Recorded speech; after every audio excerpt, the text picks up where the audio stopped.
नमस्कार मोर रुद्रप्रसन्न साहू मु श्री अरविंद पूर्णांग शिक्षा केन्द्र डाकुल आसी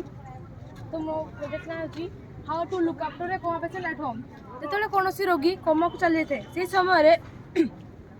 समय से अन्य सहित वार्तालाप कर किंबा चल प्रचल कर अन्य स्थान को जापे ना और यहाँ द्वारा से विभिन्न प्रकार रोग पीड़ित होते से बेड्रे ही सब रही है यहाँ द्वारा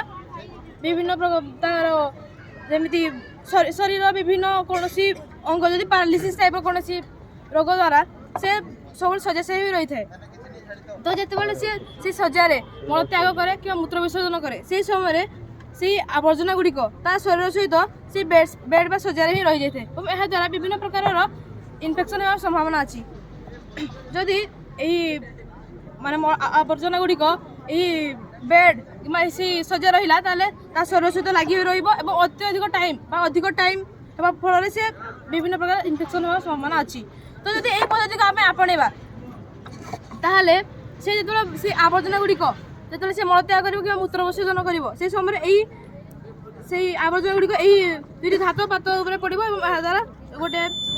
साइरन बाजिब यही साइरन को लेकिन जदि तार सेविका किंबा कौन परिवार वर्ग जो अधिक चल प्रचल करुवे से स्थान में जब बोझ को फिट कर से जो मूत्र विसर्जन कर मलत्याग कर से समय सांगे सांगे से बोझटी बाजि उठा सेविका कि घर परिवार वर्ग आसिकी सफा करेंगे यहाँ रोगी संपूर्ण निरापद और विभिन्न रोग जमी चर्म रोगर मुक्त हो रही कौन रोगी को माने मलत्याग कर सारापर मूत्र विसर्जन कर सारापर माने सफा करा जाए तो जी सफा करें कि सेविका सी अधिक घृण्य भाव देखा था जदि से शरीर में आहरी जादू काछु कुंडिया हो तार घृणा भावटा अत्यधिक हो रोगी को सी उन्नत मान जत्न देवा संभावना नहीं यह द्वारा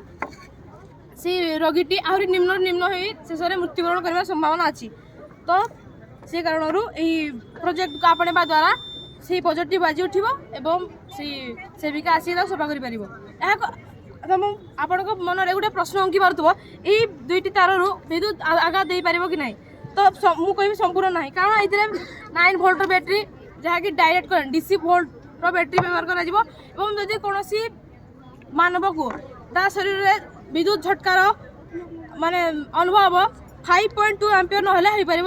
तो यही कारण से रोगी को विद्युत झटका मार संभावना नहीं।